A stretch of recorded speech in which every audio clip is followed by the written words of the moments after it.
सभी को हरिओम, ओम नमो नारायण। महादेव के नाम से हम शुरुआत करेंगे। हर हर महादेव, हर हर महादेव। भारत माता की, भारत माता की, वंदे वंदे। तो ये बदलना तो अपने आप को ही पड़ेगा। ये समाज को, हिंदुओं को, सबको अपने आप को बदलना पड़ेगा।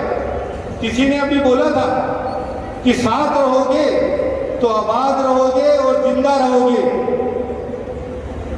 छोटे छोटे टुकड़ों में रहोगे तो कटते रहोगे और शमशान घाट में मिलते रहोगे। एक मद्रास के अंदर एक साधु है, उसने एक छोटा सा सर्वे करवाया टीनेजर बच्चों के ऊपर, जो 18-19 साल के हो जाते हैं बच्चे, उनके ऊपर। उसमें से 80% बच्चे ये कहते हैं, उनसे पूछा गया कि आपको माँ बाप की जरूरत है क्या? 80% बच्चों ने बोला हमें माँ बाप की जरूरत नहीं है।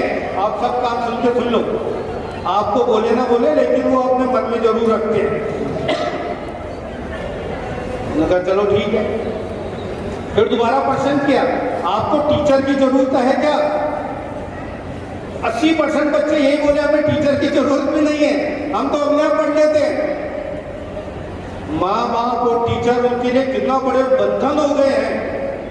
क्या शिक्षा दे रहे हम लोग, खाली भागते कमाने के लिए, और इसको बना उसको बना, सब इकट्ठा कर, किसके लिए? बच्चों के लिए इकट्ठा कर।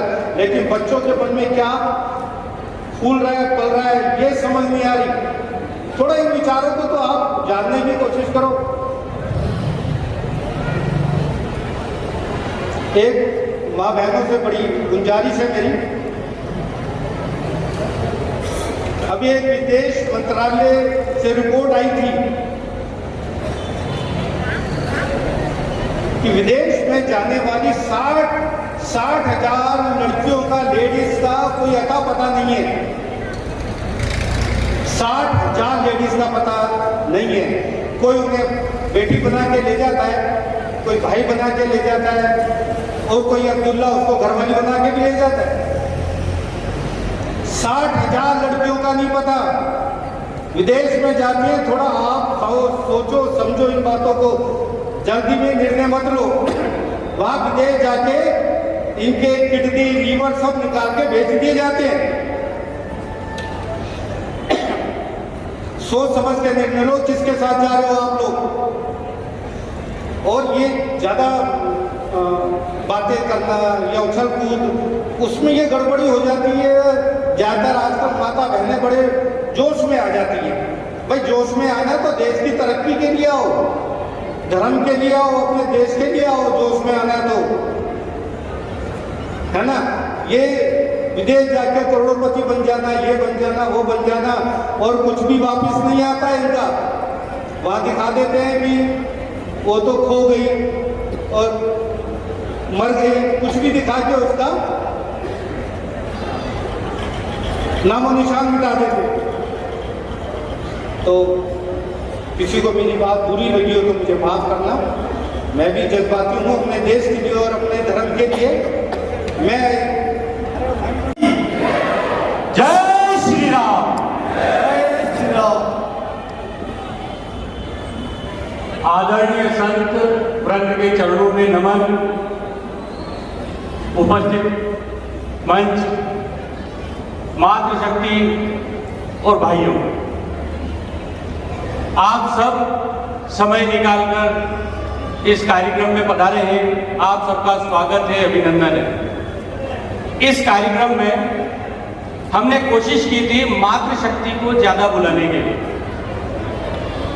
आज एक त्योहार भी है, 10 भारत, हो सकता है इसकी वजह से कहीं हमारी थोड़ी कमी रही हो, लेकिन फिर भी जो मातृशक्ति यहाँ पधारी है उन सबका हार्दिक अभिनंदन, स्वागत।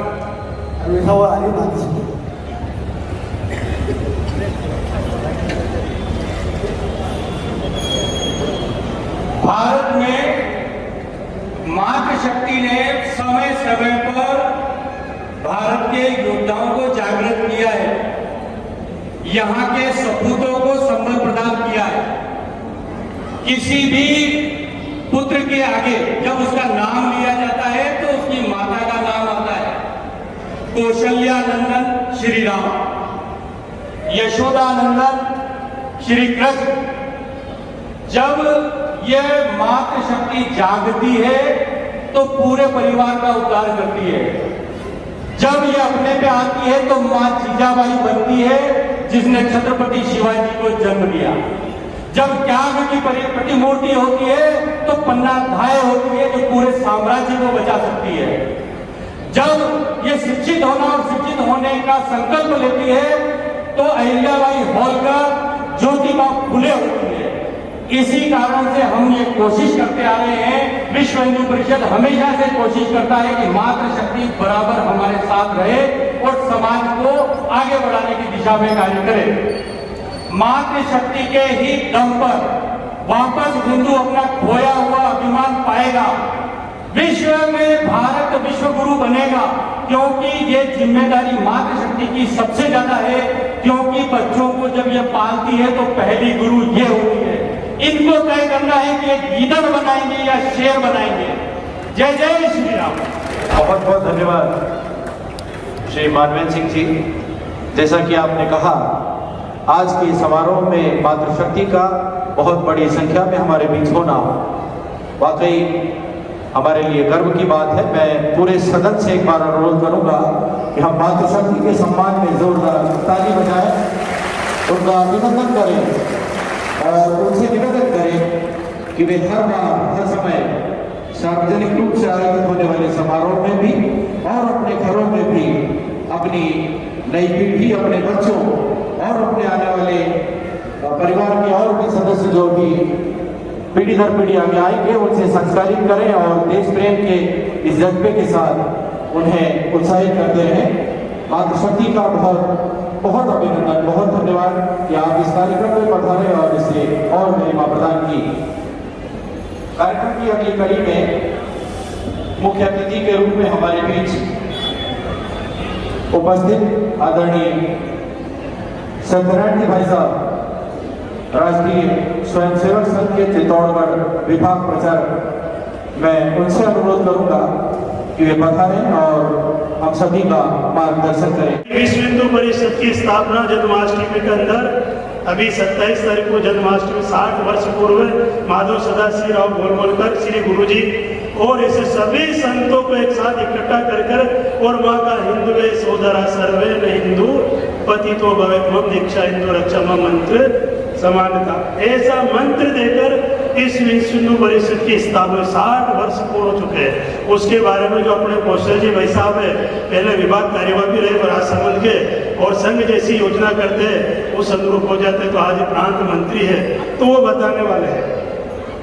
राष्ट्रीय स्वयंसेवक संघ और हमारे देश के प्रधानमंत्री ने भी 5 बातों का काम सबसे आग्रह किया है और राष्ट्रीय स्वयंसेवक संघ के परम पूज्य सरसंघ चालक ने भी 5 बातों का आग्रह किया है। पहली बात कुटुंब प्रबोधन की, जो अभी यानी गुरुजी ने कहा मातृशक्ति, मानवेंद्र जी ने क्या सबने किया, ये प्री वेडिंग जो है हमारी संस्कृति नहीं है।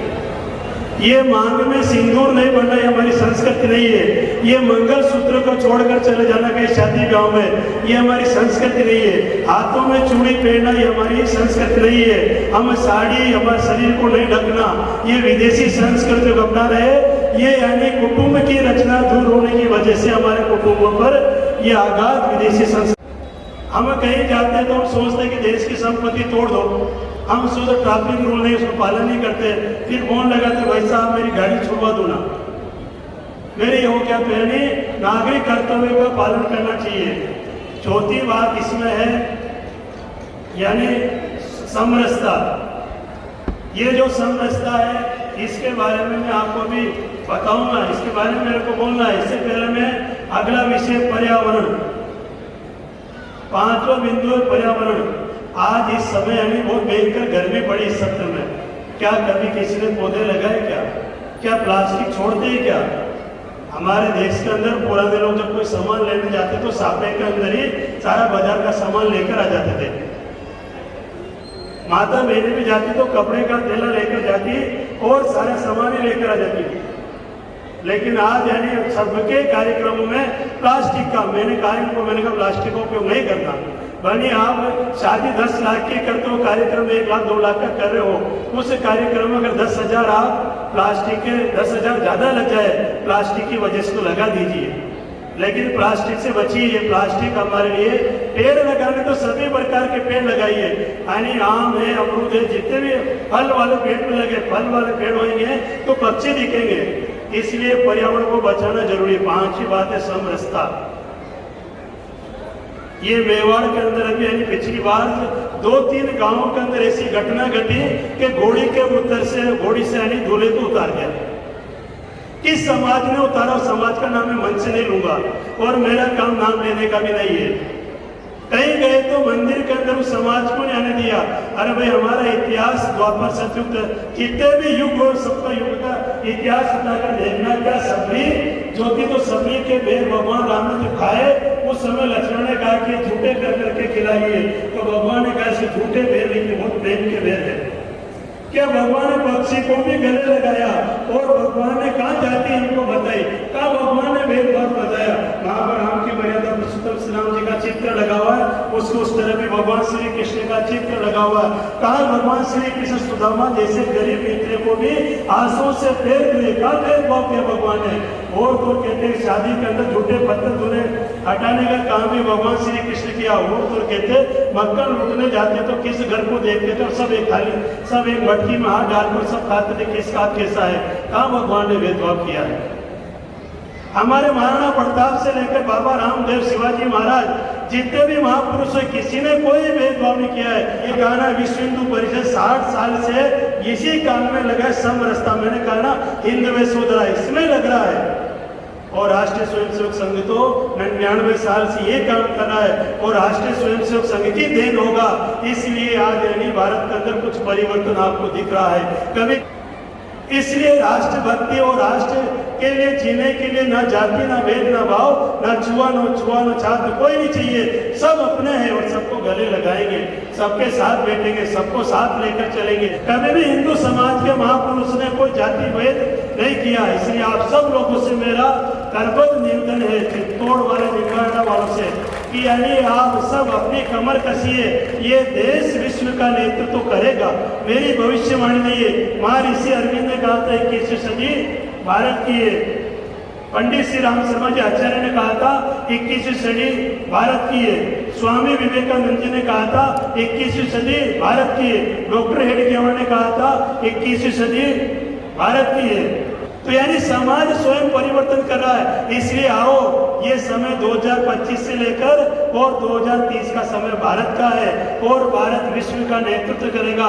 सोने की चिड़िया वाला देश तो हमने नहीं देखा है, लेकिन सोने की चिड़िया वाला देश जरूर बनेगा। हमने बाल गंगाधर तिलक, सुभाष चंद्र बोस, झांसी की रानी, चंद्रशेखर आजाद, भगत सिंह, सुभाष चंद्र बोस, इन सभी क्रांतिकारियों को देखा तो नहीं, लेकिन वर्तमान में जो ये काम कर रहे शायद वो भी क्रांतिकारी उनके जैसे होंगे जिन्होंने ऐसा बलिदान देकर और एक स्वतंत्र भारत हमारे साथ में रखा है। इस से आप सभी से मेरा निवेदन है, हमारे निम्बाड़ा के अंदर शुद्धता लाएंगे और निम्बाड़ा को शुद्ध बनाएंगे और पूरे भारत के अंदर निम्बाड़ा हिंदू राष्ट्र सबसे पहले बनकर तैयार होगा। भारत माता की। मैं आज के समारोह के मुख्य वक्ता विश्व हिंदू परिषद के प्रांत मंत्री परम आदरणीय श्री कौशल जी गोल्ड भाई साहब से मैं अनुरोध करूंगा कि वे कृपया पधारें और हमें पाथी प्रदान करें।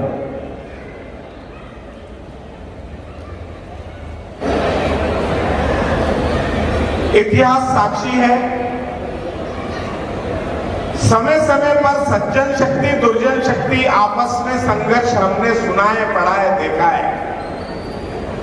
भगवान राम को दुर्जन शक्ति के साथ संघर्ष करते हमने सुना है, पढ़ा है। भगवान कृष्ण को भी और दुर्जन शक्ति के साथ में और हमने पढ़ा है, देखा है।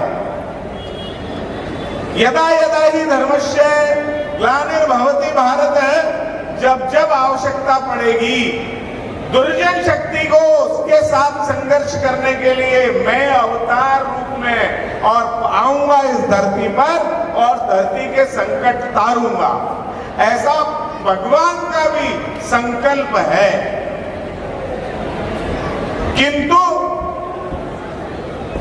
कलियुग में, त्रेता में आए, द्वापर में आए, किंतु कलियुग में जब भी जो भी जैसा भी संकट आएगा, चुनौती आएगी, उस सब चुनौती का समाधान हमें करना है, भगवान नहीं आने वाले। क्योंकि कहा है कलयुग में संघे शक्ति कुले युगे, संगठन की शक्ति ही सब प्रकार की चुनौतियों का समाधान है। इसलिए संगठन की आवश्यकता हुई। 800 वर्षों तक भारत में अलग प्रकार की एक और समय काल निकला। कोई 500 साल से ज्यादा मुगल यहाँ राज कर गए, कोई 250 साल से ज्यादा अंग्रेज यहाँ राज कर गए। कारण जाना, चिंतकों ने समझने की कोशिश करी तो चिंतकों को ध्यान आया यहाँ का जो मूल समाज है उसके जिम्मेदाराना भाव कम हो गया। वो कम जिम्मेदार हो गया तो ऐसी स्थिति में चिंतकों ने बैठ करके यहाँ के मूल समाज को जागृत करने के लिए व्यक्ति निर्माण का सूत्र दिया और 1925 में डॉक्टर जी ने संघ की स्थापना करी। क्या करता है संघ? तो संघ व्यक्ति निर्माण करता है, अच्छे गुणों का व्यक्ति, सब प्रकार की क्षमता का, सामर्थ्य का व्यक्ति तैयार करता है। संघ व्यक्ति तैयार करके समाज के जिस क्षेत्र में आवश्यकता पड़ती है वहां व्यक्ति भेजता है और वो व्यक्ति उस क्षेत्र में जितनी भी कमियां हैं, जितनी भी चुनौतियां हैं, उनके सामने डट के खड़ा होता है। इसी क्रम में धर्म क्षेत्र में आने वाली समस्याएं, संतों के मान बिंदुओं को घटना, संतों के आपस में वैचारिक मतभेद होना, एक मंच पर सत्य एक स्थिति में एक स्तर पर बैठने के लिए जब तैयार नहीं थे, यहाँ के और 800 साल के कालखंड में यहाँ के मान स्तंभ, मंदिर और इस प्रकार के देवालय, ये जो विदेशियों के द्वारा क्षतिग्रस्त करे, इन्हें पुनरुत्थान, पुनर्निर्माण, पुनर्स्थापना का काम यह हमारे लिए एक बड़ी चुनौती रहा। ऐसी सब चुनौतियों के बारे में जैसा कि भाई साहब ने बताया कि 1964 में, आज के 60 साल पहले, धर्म क्षेत्र की चुनौतियों को अपनी चुनौती मान के विश्व हिंदू परिषद की मुंबई के संदीपनी आश्रम में स्थापना हुई।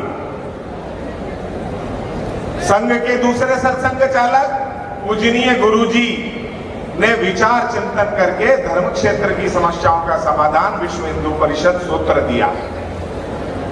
संतों का सानिध्य था, चिन्मयानंद जी, अनेक अनेक संत, बहुत बड़े बड़े संत, ऐसे संतों के सानिध्य में विश्व हिंदू परिषद के उद्घाटन की घोषणा हुई।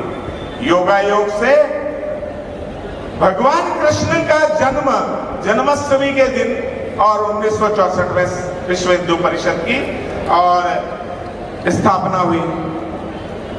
विश्व हिंदू परिषद की विकास यात्रा प्रारंभ हुई। जिस क्षेत्र में चुनौतियां नजर आई उस क्षेत्र में विश्व हिंदू परिषद ने अपने आयाम खड़े करे। पहली चुनौती आई, भगवान राम का, कृष्ण का, काशी विश्वनाथ का मंदिर पुनर्बनना चाहिए। ये विदेशी आक्रांताओं द्वारा नुकसान पहुंचाया गया है, इन्हें पुनर्स्थापित करना चाहिए। हम सब जानते हैं 500 साल के संघर्ष और 4 लाख लोगों के बलिदान के बाद विश्व हिंदू परिषद के प्रयास से और न्यायालय के आदेश अनुसार अभी मंदिर राम जी का बना। हमारे कार्यकर्ता समाज के बीच में गए, आपके पास में गए आप लोगों ने अपनी सामर्थ्य से ज्यादा पूरे श्रद्धा भाव से, पूरे मन से और कार्यकर्ताओं को जो समर्पण कर सकते थे उससे ज्यादा निधि समर्पण किया। जितना चाहिए था उससे ज्यादा मिला। 3,300 करोड़ रुपए देश भर से इकट्ठे हुए। मंदिर को जितना चाहिए था उससे अधिक मिला। यह सब आपके श्रद्धा भाव का प्रतीक। आपके श्रद्धा भाव के कारण ऐसा हो सका। उसके बाद अभी 21 जनवरी को, 22 जनवरी को, क्षमा करना, 22 जनवरी को वो मंदिर का एक चरण बन करके पूरा हुआ और प्राण प्रतिष्ठा का कार्यक्रम किया गया। प्राण प्रतिष्ठा का कार्यक्रम कैसे किया? तो किया ऐसे कि देश भर के 7 लाख स्थानों पर 100 से अधिक देशों में विश्व भर के और राम जी की प्राण प्रतिष्ठा के कार्यक्रम में लोग सम्मिलित हुए, श्रद्धावान लोग सम्मिलित हुए। आप सबने मिलकर संतों के साथ तय क्या किया? संतों के मार्गदर्शन में तय किया कि हमारे नजदीकतम मंदिर में जाएंगे और प्राण प्रतिष्ठा के कार्यक्रम के साक्षी बनेंगे। घर पर बैठ करके प्राण प्रतिष्ठा का आनंद टीवी चला करके नहीं लेने वाले हैं। घर पे बैठ करके अगर देखते हैं तो टांग पे टांग रखकर पत्नी को चाय का 1 कप बनाने का ऑर्डर दे करके बच्चे को झिड़कते हुए, डांटते हुए हम कहते हैं और हम वहां प्राण प्रतिष्ठा कार्यक्रम के दर्शन की औपचारिकता मात्र करते। किंतु आपके श्रद्धा भाव ने मंदिर भर दिए उस दिन। जो केंद्र मंदिर थे वहां आप लोगों ने देखा है। आपने जब प्राण प्रतिष्ठा देखी तो आपका जो श्रद्धा का भाव था उसने वहां अयोध्या में प्रतिमा में जान फूंक दी। जान ऐसी फूकी, ऐसे प्राण फूके कि मंदिर पे वो जो मूर्ति थी उस मूर्ति में को बनाने वाले और शिल्पकार अरुण योगीराज वो भी जब प्रतिष्ठा कार्यक्रम के बाद उस मूर्ति को देखने गए तो अपने अधिकारी कार्यकर्ताओं के साथ वो कहने लगे, मैंने तो ये मूर्ति नहीं बनाई थी, यह तो साक्षात प्राण फूकी हुई मूर्ति है। जिस दिशा में खड़े होकर के और देखता हूं ऐसा लगता है ये मूर्ति मुझे ही देख रही है और आंखों से अश्रुधारा बहने लगी। यह था उपलब्धि। यह 60 वर्षों की हिंदू चेतना, हिंदू श्रद्धा का जो ज्वार होता है, ये विश्व हिंदू परिषद की उपलब्धि थी। मंदिर बनाना चुनौती थी तो विश्व हिंदू परिषद की और उपलब्धि थी। ये जब आंदोलन प्रारंभ हुआ था तो गांव-गांव से आप लोगों ने एक शिला पूजन करके अयोध्या में भेजी थी आपकी श्रद्धा के साथ। श्रद्धा के साथ गांव-गांव में राम जी के नाम पर शिला पूजन होगी। इसकी सुरक्षा कौन करेगा? तत्कालीन देश की सरकार ने मना कर दिया था। कहा था इसकी सुरक्षा हमसे संभव नहीं है। उस समय हर जिले में कुछ युवाओं को इकट्ठा करके एक समिति बनाई गई। उन युवाओं की समिति, उसको नाम दिया गया 1984 में जब ये समिति बनी, जिसने इस यात्रा की सुरक्षा अपने जिम्मे ली, धर्म यात्रा की सुरक्षा अपने जिम्मे ली। उस समिति का नाम था, वो एक विश्व हिंदू परिषद का आयाम बना, उसका नाम था बजरंग दल। बजरंग दल ने अपने जिम्मे की सुरक्षा की और जिम्मेदारी ली। आप सब साक्षी हैं। देश भर में बजरंग दल की सुरक्षा के नेतृत्व में और संपूर्ण सानंद शिला पूजन के कार्यक्रम संपन्न हुए। आप हम सब भी उसमें शिला पूजन करने के साथ रहे ही होंगे। बजरंग दल के बारे में अनर्गल टिप्पणी करने वाले कुछ लोग हैं इस देश में, मुझे लगता है बहुत गहराई से जानते नहीं है। बजरंग दल सेवा, सुरक्षा और संस्कार का देश में पर्याय बन चुका है। आज इतने बड़ी संख्या में युवा और ऐसे सेवाभावी, संस्कारवान, सुरक्षा देने वाले ऐसे युवाओं की कहीं टोली मिलती है क्या? अमरनाथ की यात्रा एक बार बाधित हो गई। कहा गया अमरनाथ की भी सुरक्षा, बूढ़ा अमरनाथ की सुरक्षा भी हम नहीं कर सकेंगे। तो अमरनाथ की सुरक्षा के लिए देश भर से 51,000 बजरंग दल के कार्यकर्ता वहां पहुंचे और कहा हमें किसी सरकार की सुरक्षा की आवश्यकता नहीं, हम स्वयं आवश्यकता की पूर्ति करेंगे और हम भगवान अमरनाथ की यात्रा को और निर्बाध रूप से और जारी रखेंगे। आप सबके आशीर्वाद से, बजरंगियों के प्रयास से वो यात्रा भी और सानंद निर्बाध रूप से संपन्न हुई। आज तक सतत प्रतिवर्ष बजरंग दल के माध्यम से के सुरक्षा के तत्वाधान में आज तक वहां लाखों यात्री अमरनाथ की यात्रा कर रहे हैं। जो बजरंगी टिप्पणी का शिकार होता है, उस बजरंगी के बारे में आप जानेंगे तो 1 लाख प्रतिवर्ष ब्लड डोनेशन सैनिकों के लिए करने वाला अगर कोई संगठन है, प्रतिवर्ष 1 लाख यूनिट डोनेट करने वाला, वो है बजरंग दल। देश भर में पिछले वर्ष 8,000 अपनी बहनों को, हिंदू धर्म की बहनों को जो विधर्मियों के चुंगल में जाकर के फंस गई थी, उनको उनके घर से चुंगल से निकाल के वापस स्वधर्म में लाना, वापस अपने घर में लाना, ये जो अपने सिर पर कफन बांध के जो काम करने वाले लोग हैं ना, वो है बजरंग दल। देश भर में तस्करी से जाते हुए ट्रकों को रोक करके साल भर में 25 लाख गोवंश रोक देना, यह जो काम करता है वो बजरंगी करता है। उस लव जिहाद का शिकार नहीं बने और मन और मस्तिष्क से तैयार रहे, ऐसी बहनों को तैयार करने का काम करती है दुर्गा वाहिनी।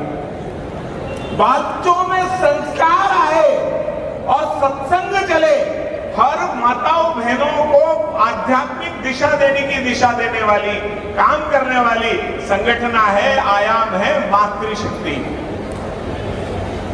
जो भय लालच से अपने धर्म को छोड़ चुके होंगे, ऐसे सब लोगों को धर्म प्रसार के माध्यम से वापस हिंदू बनाया जा रहा है। यह सब आप आए दिन पढ़ते ही होंगे। आपके पास में बांसवाड़ा, वहां के और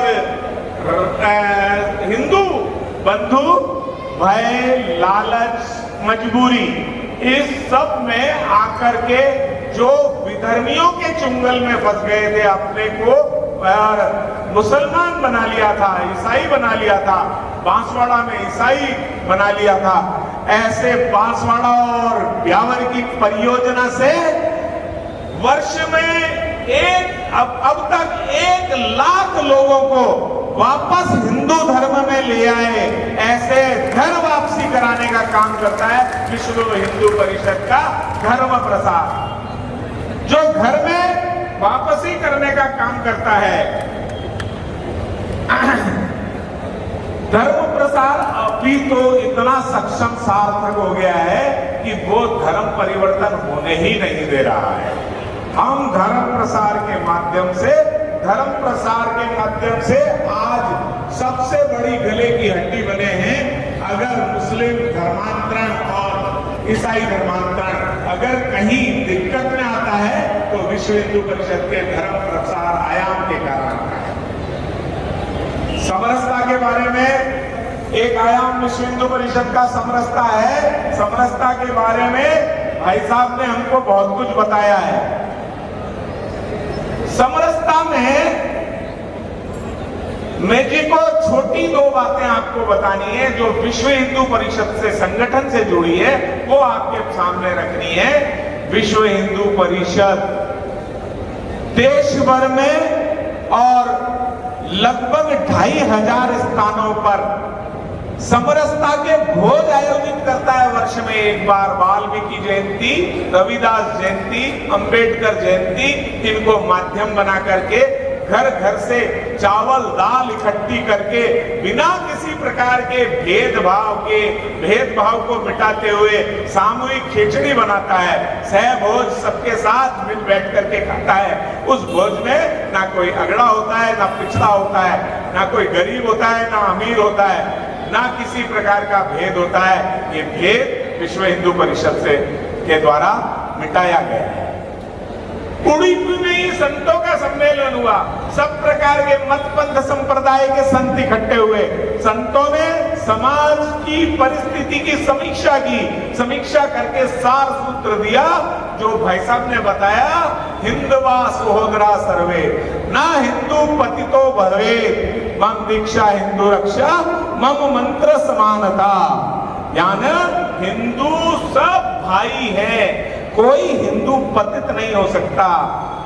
मम मंत्र मम दीक्षा हिंदू रक्षा, मुझे अपनी दीक्षा हिंदू की रक्षा के लिए, और मम मंत्र समानता, मेरा मंत्र जीवन का यही होना चाहिए कि हम सब समान है, कोई छोटा नहीं है, कोई बड़ा नहीं है, कोई अगड़ा नहीं है, कोई पिछड़ा नहीं है, कोई अमीर नहीं, कोई गरीब नहीं।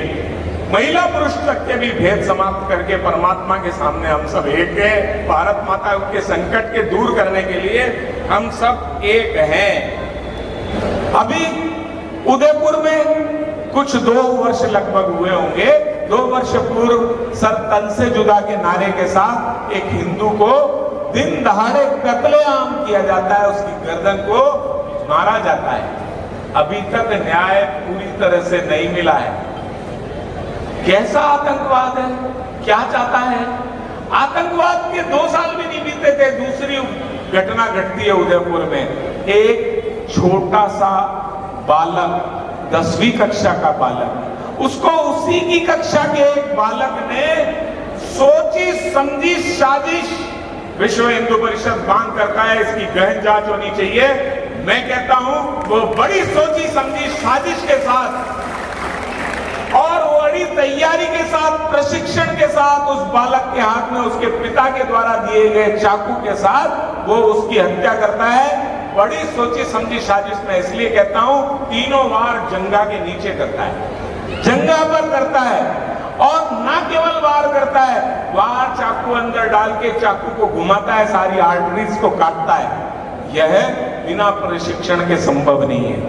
मैं कहता हूं उस छोटे से बालक में ऐसा सब कर देने की परिणति ये हो जाए, इसकी प्रेरणा किसने दी, इसका भाव किसने भरा?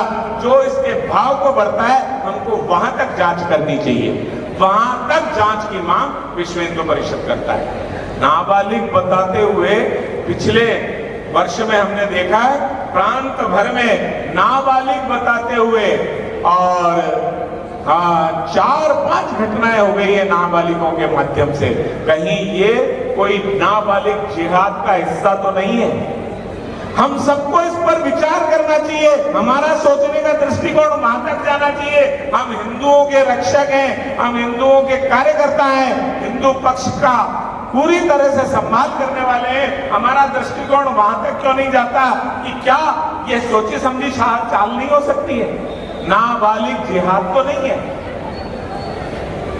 बांग्लादेश में सामान्य सी घटना, राजनीतिक प्रेरित व्यक्तियों ने वहां की तत्कालीन प्रधानमंत्री को हटाया, वो भारत, वो अन्य देश में गई, और वहां जो सरकार बदल का समय अंतराल मिला, वह आतंकवादियों ने लाभ लेकर के वहां के रहने वाले अल्पसंख्यक समाज, हिंदू समाज के प्रति कैसा जबरदस्त नरसंहार किया, नृशंस हत्याएं की। वहां की माताओं बहनों को जीने के लिए स्वाभिमान तक बख्शा नहीं, वो जीने की गुंजाइश तक निकाल दी। ऐसी स्थिति में विश्व हिंदू परिषद के सामने जब ये चुनौती आई, तो उसकी एक उपलब्धि मैं आप सबको और गिनाता हूं। विश्व हिंदू परिषद ने भारत देश की सरकार पर दबाव बनाने के लिए और विश्व हिंदू परिषद संगठन, अन्य संगठनों का सहयोग लेते हुए, हिंदू समाज का सहयोग लेते हुए हर मुख्यालयों पर और धरना प्रदर्शन किए, धरना ज्ञापन प्रदर्शन किए। इसका असर ये हुआ, वर्तमान सरकार ने अपने हिंदुस्तान सरकार के द्वारा 3 जो प्रस्ताव रखे थे वो मान लिए गए हैं। यह है हमारी उपलब्धि। वो 3 प्रस्ताव हैं। हिंदुओं की हत्याएं रुकनी, तुरंत प्रभाव से रुकनी चाहिए। अब बांग्लादेश में हिंदुओं की और हत्याएं रुक गई है। जितना जान माल का खर्चा हुआ है, जितना आर्थिक नुकसान व्यापारी वर्ग को, वहां हिंदू व्यापारी वर्ग को हुआ है, उसका खर्चे का भुगतान बांग्लादेश सरकार द्वारा होना चाहिए, इसको भी माना गया है। और तीसरी बात भी स्वीकार करी है बांग्लादेश सरकार ने कि चीन ने भी इस कुकृत्य को, इस नरसंहार को और अंजाम दिया है, ऐसे लोगों की जांच परख करके उनके खिलाफ और एक्शन लेना चाहिए, यह भी विश्वास दिलाया है वहां की सरकार ने। यह है आपकी ताकत की उपलब्धि, यह है विश्व हिंदू परिषद के ताकत की उपलब्धि। विश्व हिंदू परिषद संतों के सानिध्य, संतों के आशीर्वाद, संतों के मार्गदर्शन से ही चलता आया है। इसके लिए धर्म प्रसार विभाग संतों की इच्छा संगठन तक और संगठन की वर्तमान स्थिति संतों तक पहुंचाने का काम धर्माचार्य करता है। मैं विश्वास दिलाता हूं कि इस स्वाभिमान के साथ धर्मों के धर्माचार्य और संतों के मार्गदर्शन में यह संगठन आने वाले समय में 10 गुनी तेजी से आगे बढ़ने जितनी आवश्यकता है, बढ़ने के लिए संकल्पबद्ध है। कार्यकर्ता समय देने के लिए तैयार है। कार्यकर्ताओं ने अपने अपने संकल्प जाहिर किए हैं। संगठन में हर स्तर के कार्यकर्ताओं ने अपने समय समर्पण का भाव जागृत किया है। इस आधार पर यह काम निश्चित रूप से बढ़ेगा। मैं आप सबके सामने भी करबद्ध निवेदन करना चाहता हूं कि अपने व्यक्तिगत जीवन से का कुछ अंश समाज के लिए निकालने का संकल्प आप सब भी करेंगे तो निश्चित रूप से हिंदुस्तान की जितनी चुनौतियां हैं उन सब का समाधान आप हम सब मिलकर के करेंगे। मैं अपनी बात को इतना ही कहकर आज के विषय को समाप्त करता हूं। भारत माता की मां भारती की आरती करेंगे। आप सभी लोग अपने स्थान पर खड़े हो जाएंगे और जब तक आरती चलती रहेगी हम पूरी श्रद्धा के भाव से मां भारती की आरती में सम्मिलित होंगे। उसके उपरांत पुनः अपने स्थान पर आप सभी विराजमान रहेंगे। शेष उसके बाद मैं आपके समक्ष निवेदन करूंगा। मां भारती की आरती।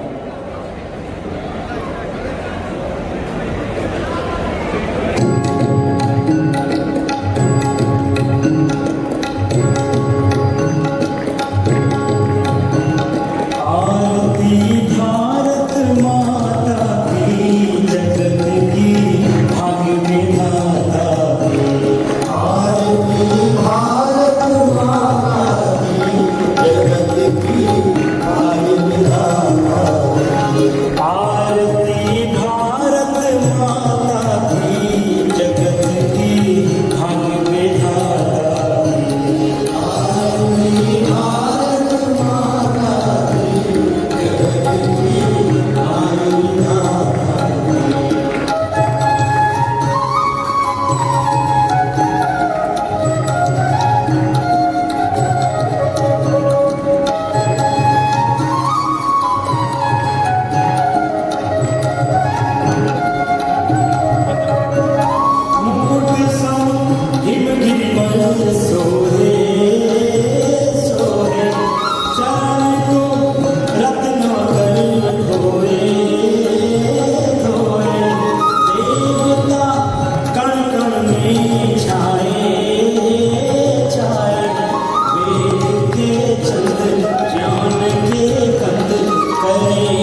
धार्मिक कार्यक्रमों का आयोजन करते हैं, उसमें परमात्मा की आरती करते हैं। उसके साथ ही यदि हम माँ भारती की आरती का ये अनुसरण भी अगर उस समय करें तो निश्चित रूप से देशभक्ति की भावना को, अपने परिवार के संस्कारों को हम बहुत ही अच्छे तरीके से अपनी नई पीढ़ी के समक्ष रख सकते हैं। अगर आप मेरी बात से सहमत हैं तो कृपया कर्तव्य ध्वनि से मेरा समर्थन करें और ये संकल्प व्यक्त करें कि माँ भारती की आरती को हम YouTube के माध्यम से या जिस भी तरीके से हमारे पास ऐप डाउनलोड कर लें, कुछ समय में हमें ये कंठस्थ हो जाएगी और हर कार्यक्रम के पूर्णता पर इस आरती को हम अपने परिवारों में, अपने लोगों के बीच करें तो निश्चित रूप से हम सभी के संस्कारों में भी समर्थन होगा और हमें देशभक्ति की प्रेरणा भी मिलेगी। जय जय श्री राम। आदरणीय मंच एवं हमारे अल्प समय में आप सब विश्व हिंदू परिषद के निवेदन पर पधारे, उसके लिए बहुत बहुत धन्यवाद, बहुत बहुत आभार। प्रथम पंक्ति के बाद में सामूहिक शांति पाठ करेंगे। ओम पूर्णमदा पूर्णमिदं पूर्णात् पूर्णमुदच्येत पूर्णस्य पूर्णमादाय पूर्णमेवावशिष्यते। ओम शांति शांति शांति। सच्चिदानंद भगवान की जय, भारत माता की जय, गंगा माता की जय, गौ माता की जय, श्री राम जन्मभूमि की जय, श्री कृष्ण जन्मभूमि की जय, काशी विश्वनाथ की जय, पवन सुत हनुमान की जय। धर्म की जय हो, अधर्म का नाश हो, प्राणियों में सद्भावना हो, विश्व का कल्याण